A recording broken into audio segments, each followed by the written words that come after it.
guys, it's TEW2016 Maxwell here and welcome to another edition of TNA Making an Impact. We're into the second week of April, just 3 weeks away from lockdown. So today we're going to be putting together most of the card, as I say we'll be getting the most of the undercard going, and we will be announcing our team captains for that big lethal lockdown match. So we'll drop straight into the show. As always, we'll explain everything as we go ahead. We have a title match as well today, so I hope you guys enjoy, which will hopefully be another action-packed episode of TNA.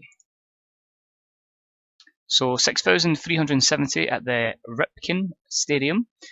TNA drawing those big crowds. And we start the show with another Chris Jericho's highlight reel, and he's hosting this interview segment with the guests being the two owners of this company, 50% shareholder Carly and then 50% shareholder Brandy Reynolds. They're obviously having this bitter rivalry as of late, both of them proving they are the dominant female in this company.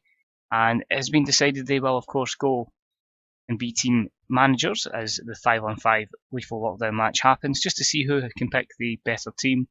None of this, the full company's on the line stuff or anything like that. Carly has decided that her captain is going to be the phenomenal AJ Styles, and Brandy Reynolds has announced that the team captain for her team is going to be the best in the world at what he does, Chris Jericho. So a good rivalry establishing here. It's getting everybody over.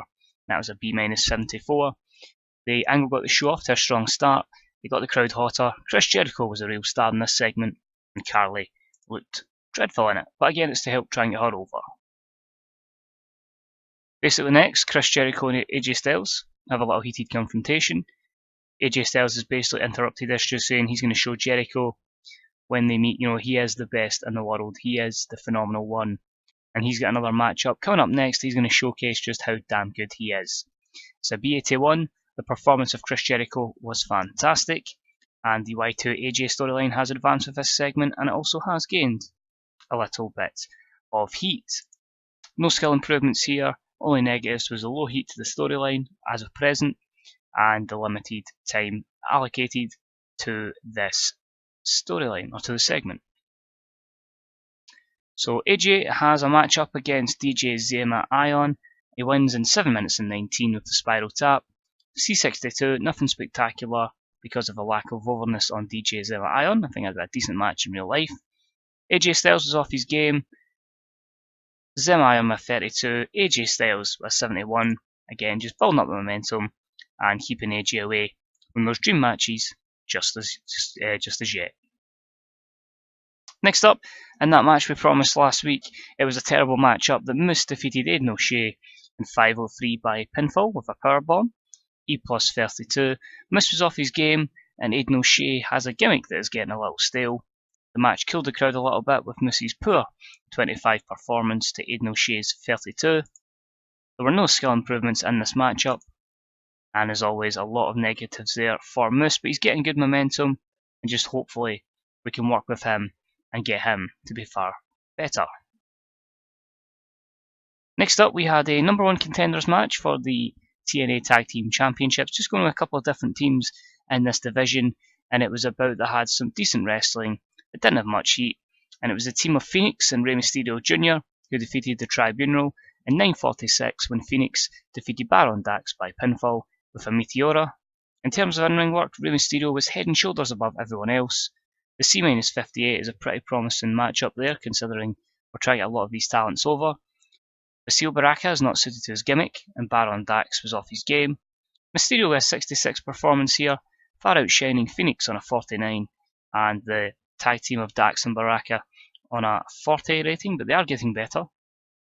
Mysterio and Baraka both improve their performance skills, but as I say, it will be the two luchadors who will progress to be number 1 contenders in a future meeting with the Decay.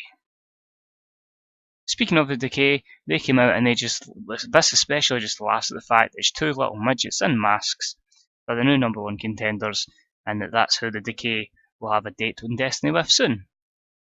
Rosemary helped Crazy Steve in this segment. The C65 is a pretty good promo, however Abyss was penalised for a poor gimmick. Next up, and about that had some subpar wrestling and little heat, the team of Brittany Knight, Madison Rayne and Tanya defeated Jade, Liviana and Kellyanne English in 8:25 when Britannia Knight defeated Kellyanne English by pinfall with the Nightlight after a distraction from Sienna. In terms of in-ring work, Britannia Knight was head and shoulders above everyone else, as we would expect. A D+51 here, showcasing more of the Knockouts division. Jade not suited to her gimmick. Liviana was off her game. But you see there a mixture of performances. Kellyanne English with 36, Liviana with 32, Jade with 49, Madison Rain and Tanya with 41s, and a 59 for Britannia Knight. Clearly superior knockout in this occasion. Liviana improves her performance skills, and overall, a few negatives there as to be expected, but again building up our Knockouts division.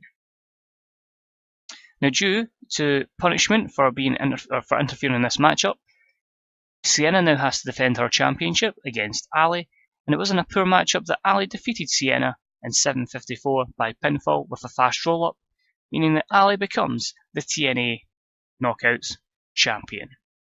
Now, this was only a D+48, but a very good win for Ali there. She scores the shock victory, giving the babyface Knockouts a bit of momentum going forward.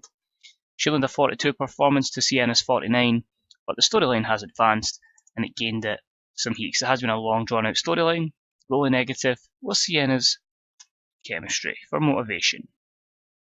Overall, Ali's absolutely delighted. She celebrates in the ring, and that's just an E28 rating there, but new champion keeps it fresh and gives them a bit of momentum going in till lockdown. Next up, in a decent matchup, we saw Eddie Edwards defeat Brian Cage in 8:42 by countout. It's a C+70. This match got the crowd hotter. Eddie Edwards drew a 70 rating to Brian Cage's 56. Continues the storyline between the Wolves and the Dream Team. Gained it a little bit of heat. In this instance, it gives obviously a matchup between these two, but it keeps Brian Cage looking strong because obviously he just decides enough is enough. I don't want anything to do with Eddie Edwards on this occasion. And only negative is the motivation of chemistry for Brian Cage.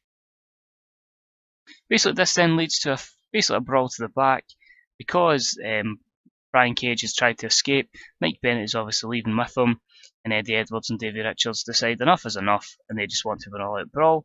And the four men battle to the back. As I say, this is more than likely going to be a matchup at the pay-per-view, and it's a C-59 for this one. Next up, in a decent matchup, we have Ricochet defeat Magnus in 12:03 by pinfall with a surprise cradle. This got a C+67. Ricochet with a 59 rating to Magnus' 68.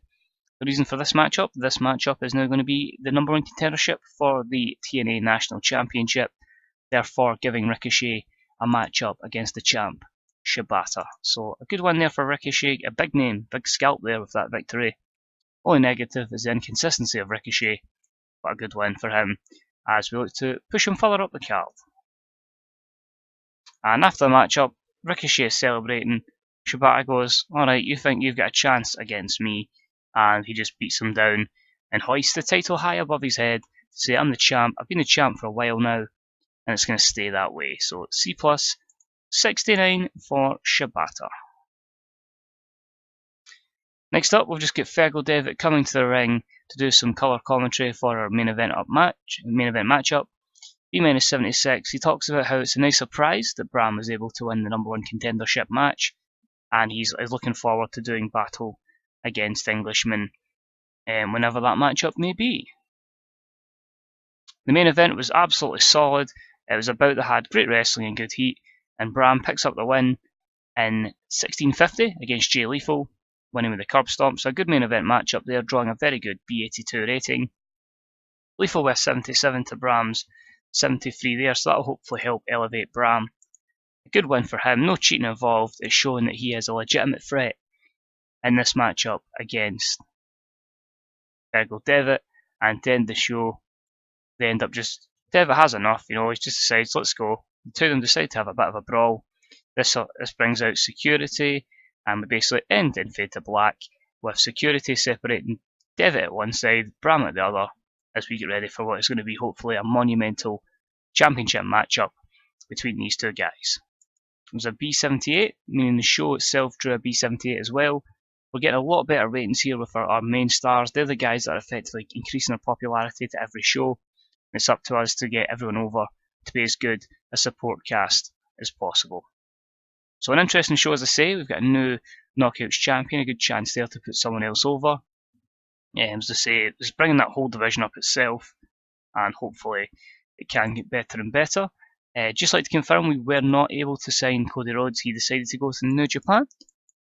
Similar to real life, he's went to New Japan, so unfortunately we couldn't get that done. But yeah, we'll keep looking about to see who becomes available. We don't need to spend too much money. We do have a pretty stacked roster as it is. Brian Cage is going to reside in Mexico. A 4.87 TV rating, so by far our biggest rating. That's good. And the drug tests cost us 9k. So overall, again, just increasing our prestige. So that stayed the same, increasing our momentum. And again, working on those kind of places where we are struggling a little bit, which again, we're in the mid-Atlantic there. So again, it's working these kind of places, getting as many up to 60, and then we can work towards that 65. At the moment, we have 1, 2, 3, 4, 5, 6 that are over 60. If we can get them, it's the 8 regions we need. So that would be those 2 plus the 6 that are over, can be our priorities. Maybe look at working on the Mid-South and New England, just to make sure we're getting them over as well. But we're in a good position. So say we've got a lot of our card put together for lockdown. Of course, there's going to be the 5-on-5 matchup with Chris Jericho and AJ Styles as captains. We're going to have some a multi-women knockout matchup as well.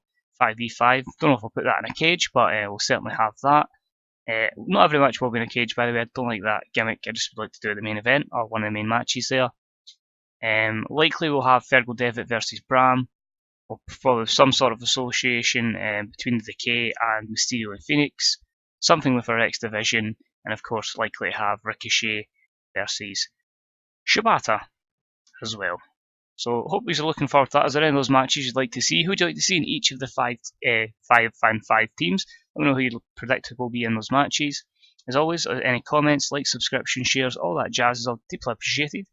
And of course, if you want to get involved in TW Hype, you can via the Grey Dog Software forums and the Fantasy Bookers subreddit. So as always, guys, cheers for watching, and I hope I'll catch you next time as we're on the road to lethal lockdown. Bye bye.